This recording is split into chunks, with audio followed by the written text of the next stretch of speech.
Today we've got three stories that are going to get your blood absolutely boiling. First up, a dad catches his 16-year-old son spouting some serious Andrew Tate nonsense about chores being a woman's job. And what he does next? He packs a kid a bag. Then somebody on the subreddit gets so fed up, they start a literal petition to ban an entire type of post, and the comments turn into a full-on roast session. And finally, a guy gets asked to donate a kidney to his dying sister. The same sister who married the bully that tormented him for years. You are not going to believe where these land. Let's get into it. First up, a 34-year-old dad tries to teach his 16-year-old son how to iron and cook, and the kid fires back that household chores are a woman's job. Throwaway account as my son knows my real one, and I want some advice. I, 34 male, got a 16-year-old son with my ex, 34 female. We had our son way too early in life. We lived on the same street growing up and knew each other from school. We fooled around sometimes, and the rest is history. I'm ashamed to say, but both our parents have been exceptionally controlling in both our lives up until the divorce. And both my ex and me were too much of a pushover to do anything about it. When they learned she was pregnant, they forced us to get married. They told me they want her as a som and me to work. My ex and I, we hated each other for our stolen lives. We were never cruel to one another and have never displayed any hatred in our house for our son's sake. But we slept in different bedrooms and avoided each other as much as we could.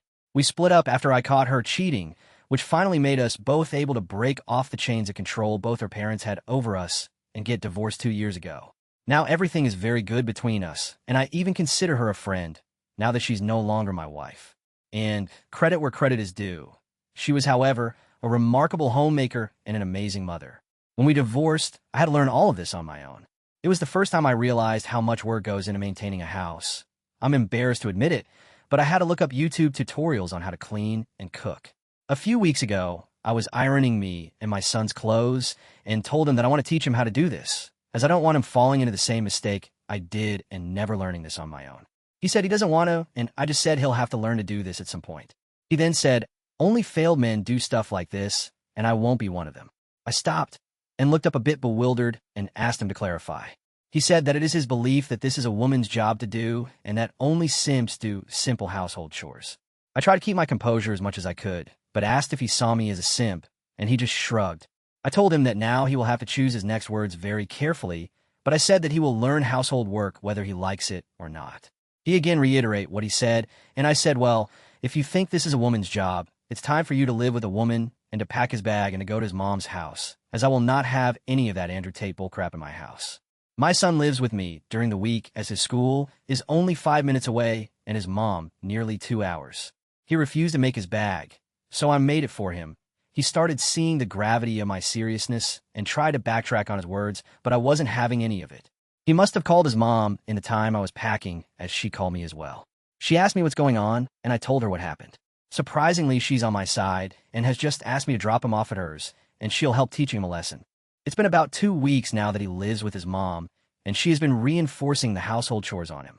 He's called me multiple times to apologize and asking me to come back. His mom and I agreed he's going to stick this up for a week or 2 after the holidays and make him commute to school and do lesser household chores, and then let him come back to me to reinforce the consequence of his belief.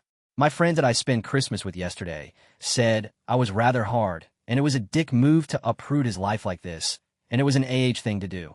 So now I'm questioning myself. Was I the here? Edit. This exploded far beyond what I had imagined to happen. I want to say thanks to everyone for the kind words. For people saying otherwise, I want to clarify a few things. One, I did not just ship off my son to my ex to teach him chores. My whole point was because he thinks chores should be a woman's job. He should live with a woman, even though he's seen me do those chores numerous of times. Whilst I may initially reacted impulsive, I was not going to just brush this under the rug if my ex wasn't on board. I am more than willing to teach my son all this stuff myself. I was fortunate that my ex-wife is on board with this and is making him do chores, and as far as she told me, she's a lot harsher and tougher on him than I would have been. I do agree, however, that I should have given him a chores schedule a lot sooner. That's on me.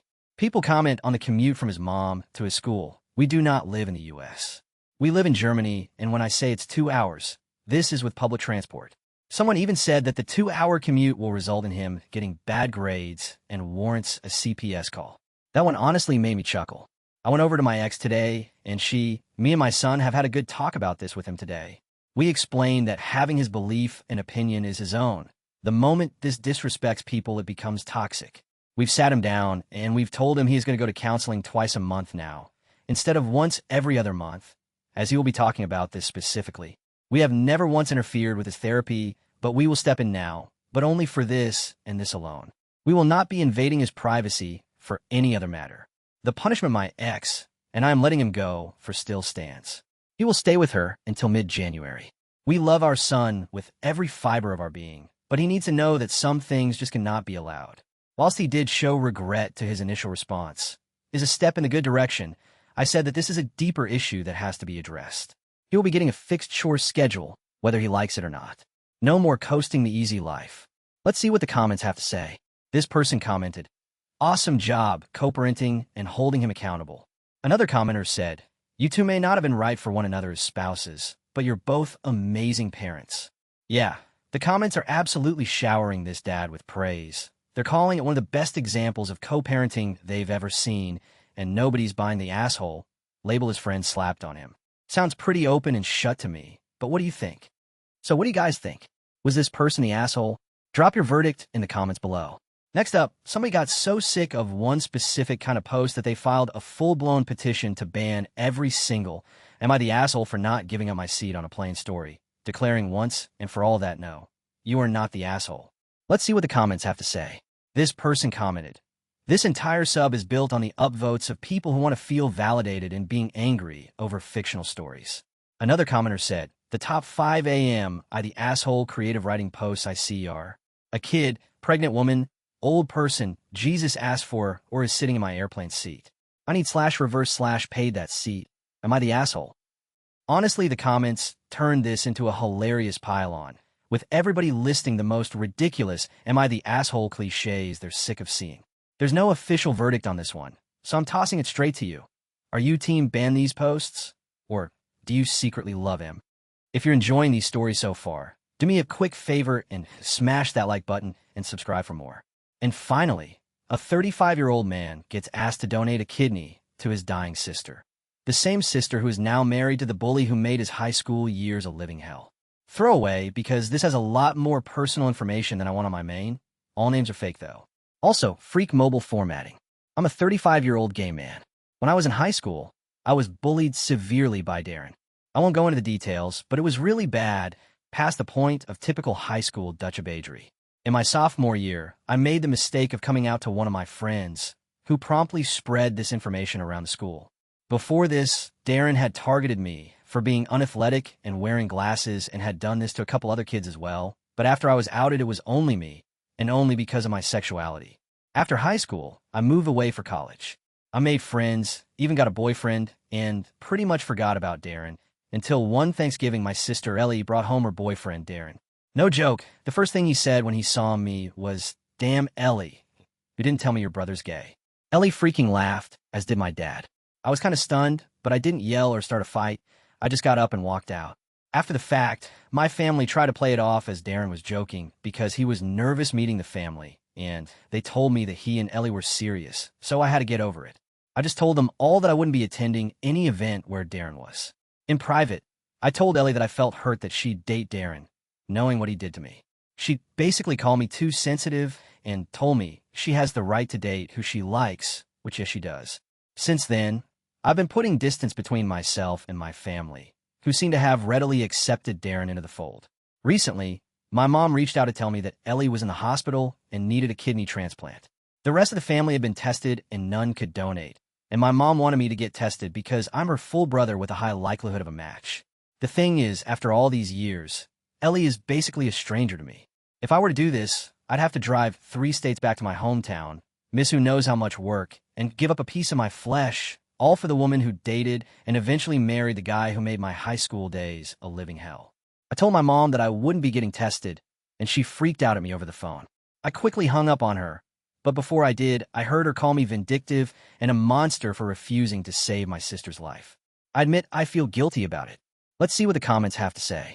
This person commented, "I've also heard on Reddit that if you can get a someone, friend/family, to voluntarily donate a kidney into the system to match with someone else in need, then they will find someone whose donor matches you." Another commenter said, "As someone with 1 kidney, this needs more attention." My nephew needed a kidney transplant. No one in family was a match. The comments are firmly in this guy's corner. A ton of them point out that the bully can go donate to his own wife, and even a real kidney recipient jumped in to back him up. Sounds like Reddit's made up its mind here, but what do you think? So what do you guys think? Was this person the asshole? Drop your verdict in the comments below. Alright, that's it for today's batch, but I really want to hear from you. Drop your verdict on every single one of these down in the comments, especially that last kidney situation, because I have a feeling it's going to get heated. I read all of them, and the best takes might just make it into a future video.